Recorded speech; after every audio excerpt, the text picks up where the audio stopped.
Hello, welcome back to another episode of Pat Talks. So, if you're new here, basically, Pat Talks is interviewing people, random people, especially Pat fam. So, we call our employees Pat fam random questions. So, we ask them their experiences here and a day to day life they experience here at Pat Catters.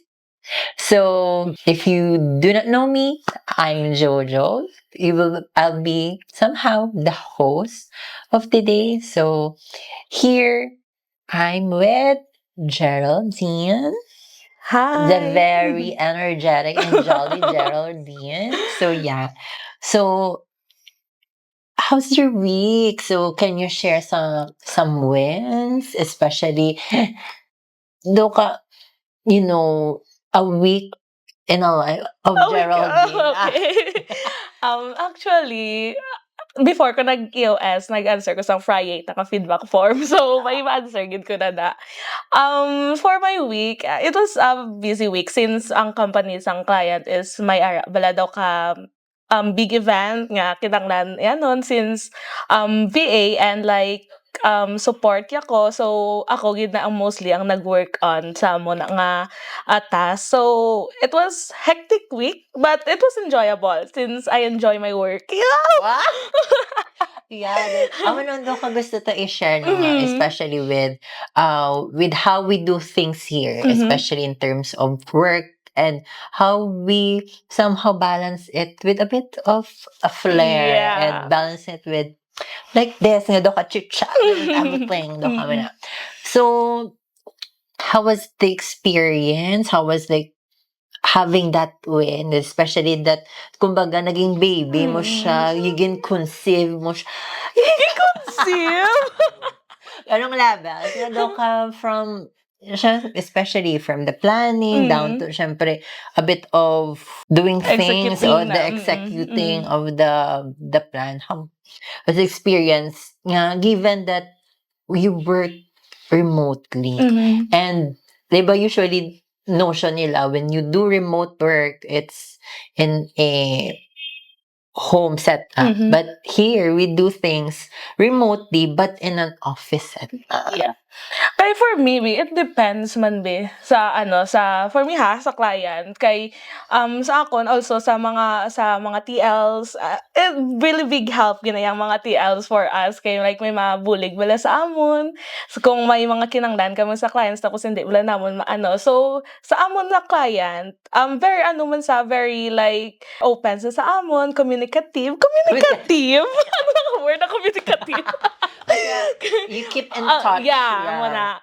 Daw ka, from planning to executing, syempre, una-una, budlayan pa ko kay, first role ko na first event. I mean, ang event na is consecutive naman ba sa client, pero first time ko na ang mag-handle. So, very vague pa sa akon ang mga matabo. So, ang ginhimo ko lang gid is nag-communicate lang gid sa client nga anong gusto niya nga expectations, anong gusto niya nga himuon ko sa amo ni, ano ang deadline sa amo ning nga task. Anda mo na, I ended it gracefully man. Gracefully! Wow, wishful. So, no, no, it feels like big, no, especially when you're handling event. Because, Mhm. we were from marketing. So, when we execute events, no, hands-on, get and all. But Mhm. the difference with you guys, especially when you are supporting a client abroad, Mhm. you do it remotely. Mhm. So, communication is the Is the key to key. Yeah, success, diba? yeah. So, clap, clap, clap, Yes. clap. And perfect. Oh, we're on a match here. Blue and green. Yes, and we're the match of the ID laces as well. Yes. So, nabatian ko lang man nga you won sa aton nga pa bingo here. So, ano ang naging strategy mo? Ay, ano lang gito ya feeling ko since angel number aton nga. Wow! Wow! You Feeling ko ara gid ang manifested. angels. Ako. Wow!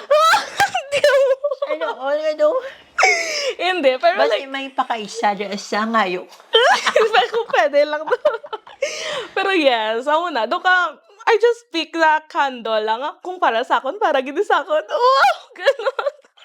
ano, nga do mga abala-abala kay do ka pila ka years kasi ang iba na wala gid swerte sa mga wala but you is your first year, 'di Yes. ba? Here, but it's a first win as well. Yeah. It's giving manifestation. Yeah! Grabe, manifesting. Okay. Okay, so let's proceed sa question, ano. So, the first question is, are you ready? Carry lang. Ay, Lang. pinaghandaan niya. Preparado siya. Preparado. I think may ask agad nga friend. Tawag natin sa pangalang Penny. Penny? Okay, also, just to give you an idea, Penny is our AI friend here. So, as VA, you are also assisted by Penny in terms of different ways, Yeah. like in writing, the construction of your emails, and the like. So, mga medyo gamay help. Help. Ganon. Bulig-bulig. Bulig-bulig. Okay, so first question is, what one experience here at TAP that genuinely changed how you see your career, diba? As a person nga building a career. Building. Thank you for that wonderful... Hindi ako! Uy, ganun. Hindi ako. Casual talk. Casual lang, tingnan. Okay. Sorry. So, for me, working at Path Cutters, it taught me that my role as a VA is to support my client, right? So, it also, like, nag-help man siya sa akin, bala nga realize nga dapat maging reliable si client sa akin. Reliable. So, amo na siya ang one thing nga nagpaano sa akin, nga grabe ang trust sang client, kag ang responsibilities sang client sa akon. So, maybe, amo na ang things nga naging meaningful bala sa akon, nga dapat i-hold ko gid ang trust kag ang responsibilities nga kinanglan ko gid bala nga himuon sa client ko. Siyempre, hindi ako papayag na pupusin tayo sa next. Diba, siyempre, VA as a career is like, it's not a usual track for someone to have a career. So how was it? Like, have you ever thought of yourself before being a VA? Or do ka subong mo lang na siya na-realize, ay, okay, so this is my career pala as a VA? Actually, I don't know if pwede ko na mahambalon. Pero ang una-una ko lang gid nga maisip is ang una nga while sending my resumes, ang una nga magbalik sa akon, siya na. And yes, perfect. One day pa lang nagpasa ako resume. Ara na dayon ang balik sang pat sa akon. So sige siya na ni. So I was like, being a VA, hindi man gid siya like, actually hindi amo ni ang akon nga expectations na una. Kaya thought parehas bala sa iban nga company. Pero amo na do ka namaguhan ko kay hindi amo ni ang gaka-experience bala sa mga friends kuya sa iban nga company. Magko hala do ka nami na diya do mas mag-grow ko diya bala kay do work gid ang mind ko. Di amo nang gusto ko nga do ka working gid ang mind ko, ang creativity ko. Creativity. Grabe naman sa creativity. Ayaw lang mapaano ko gid ang tanan-tanan, like mag-grow gid kuya sa workplace. Not just hindi ko gusto nga maging stagnant lang sa amo na. So yeah, do adlaw may gaka ano ka mo? Yes, that one. Because definitely, diba, as you shared a while ago, no, nga do ka, you are here somehow to be a support of you for your client, and you need to be reliant on yourself in order for your client to be reliant on you. Yeah. It's like a win-win situation. Ganun. So do ka, it's a good gid nga do ka, especially those nga are also thinking of a career for VA. Do ka, it's a good nga do ka, an opener for them. Nga do ka, at first nga do gin, ay okay, manifesting session ka ba, or do ka, okay, sige, kung sino na mauna. Pero at least, diba, you've seen a path. A path that is not the usual path for a career, which is you're here as a Yeah. VA. Correct? So yun, dami na natin for the first question. So next is, so what lesson from Pat Cutters do you think will stick with you long term? Maybe ang clear communication and accountability. Ay, That's a big the word. values, accountability. Kay ang podcasters during our training, they taught us how to be proactive sa client or like practice balaha kung paano maging proactive sa client mo if ever ma-place ka. And also, maging transparent pala like if hindi mo maintindihan nga mo ni dapat mamangkot ka gid, do ka amo na balahaw. Di do ka dapat in that way kinanglan mo mag-communicate sa client mo. Also, when it comes sa accountability, let's just say nga man nang kis-aman gid may masala man tabalaw nga may misunderstanding with client. So kinahanglan ta i-own up ang mistakes. Do ano yun accountability and owning it. Correct. Yes, do ka muna sa ang lesson nga gid sakon, matatak gid sakon while working here. So I wanna know, I am proud with those values before it was not established, pero now it's actually, wala siya na-established, but we are constantly practicing it. Yes. Now we've seen a face value for it. Because before, gusto na siya nga doga mo na siya. But now, it has a name na. Yeah. But yeah, perfect. Now, you are equipped, prepared Yeah. for all the challenges. Nga ma-face mo, especially that your work is not a routinary work. Diba? Yeah. Especially along the way, you need to learn something new. Yeah. Ang dami kong say. But let's proceed to number 3. So how would you describe the working vibe with your client? For me, a very professional ang client ko and also as I said earlier, very open siya. So, amo na, do hapos wala ang client ko nga palapitan or like, ay, biskan wala yung client ko. May ara kami bla other person nga ara dito nga pwede namon matawgan or pwede namon ma-reach out if ever.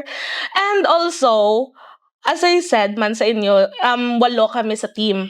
So, kada isa na sa amon, lain-lain man ang roles mo. Pero, bilang may ara kami idea if ano ang ginaobra, if ano ang brown, especially ang isa sa amon, bilang daw tenured na balahaw.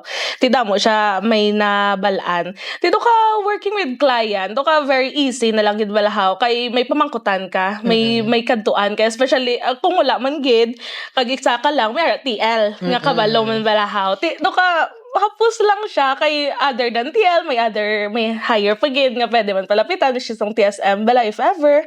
Tiyan mo na nang do ka wala problema sa client. Do ka very smooth lang ang working with client ko. So do ka syempre flex sila na gamay no. If ever this setup differs us from different type of VA. Kaya do ka damo na siya yung type of VAs by nga do ka iba niya they work remotely and as a freelance. Some would be like wala sila team leads, wala sila like other support team, but here we do things in a more supported way, diba? Because may ara ka mo na you are working in a office nga may ara dang teammate mo. So kumbaga mangkot ka do ka hapos na lang magkuhit-kuhit. Ano ni ganit na ngayon wala siya. And also kung di kabalo si teammate, you have someone pag can support you, can assist you. It's a good Hapos lang, support. Kailang, diba? So, 4th question is, how do you make sure you understand your client needs and priorities? Wow. Needs and priorities, ganon. First, of course, asking questions. Wala man na sala mag-ask questions sa client. As long as tsakto balang gina-question mo and though budlayan ka nagid balang mag-intindihaw. So we really need to ask questions sa client. And another thing is like we need to confirm the expectations ng client sa aton. If anong gusto yang mahitabo sa amon ni na task if amo na sa nung deadline sang task if ma-send ka na siya for me kay social media ti ma-send ka na siya like draft nga layout if okay na ni sa iya. So kinanglan gid nga maging proactive balahaw sa kay client nga para like hindi man siya ma-disappoint wala sa imo how nga she's doing great okay ni so like I like her mga amo na dito ka amo lang I think ang pinaka thing nga ginahimo ko para like maging nang ma-understand ko ang client. And of course, ang maging attentive and open sa constructive feedback. Amo na, kilo. So, i-summarize ta, candor. Yeah! Other word. Another word for that. So, doka, it's always the communication and making sure that you don't hide kung ano man ang kailangan na pabalon. Kaya para first hand pa lang, you are given feedback. Feedback that is constructive and a learning curve. Learning curve! So, I think we have the last question for you. So, here, medyo may continuity challenge. Finish this sentence. Being a VA at Pat Cutters taught me that. Growth happens when you take ownership of your work.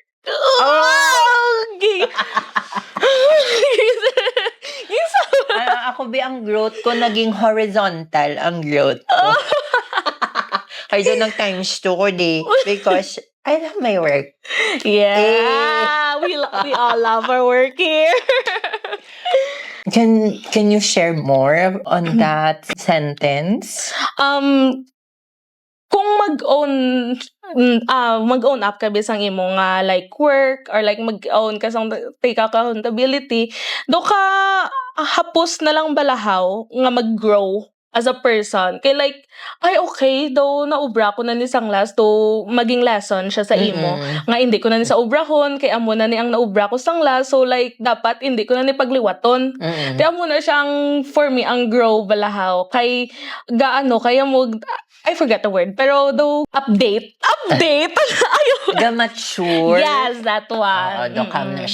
So, I like what you said. When you do the right thing, it always gives you one. Kumbaga may ara ka na red flag. Ay, hindi ko na siya imuon kay doka. It's not the right thing.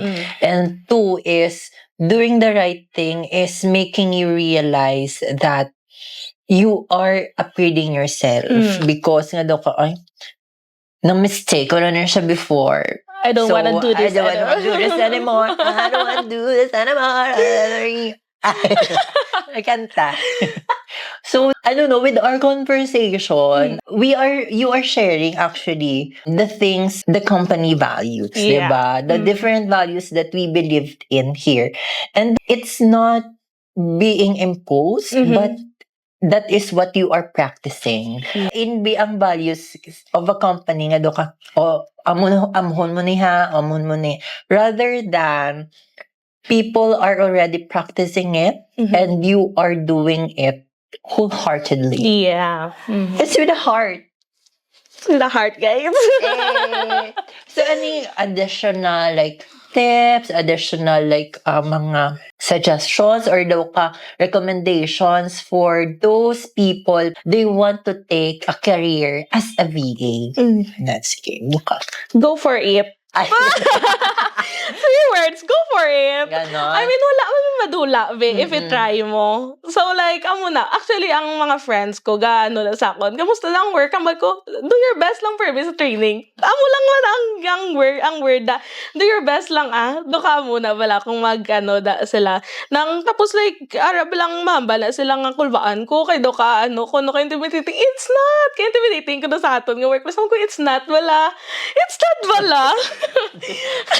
The carga. Daka di ako siya no. Tinagambal lang gid kay aga push ko na sila nga try nila kay amo ni balang nag-help sakon kung diin ko subong. Diin ko subong hawari ko sa pass. Correct, Yeah. diba? So you're here at Pat, growing Yeah. and learning and owning Everything. everything. Yeah. I appreciate your time being here with me, sharing your thoughts, your thoughts. Amo lang na. Na. And syempre, your experiences, Yeah. because your experience is definitely a genuine one. Though we have different experiences, but you own your experience. Diba? Yes. Tama. So if you want to feel the experience here working at that, you can apply, you know? So go for the application. So I think that's it for this edition. So hoping nga may ara ka mo na learn from this conversation with Geraldine. And hope to see you soon. Ta-da!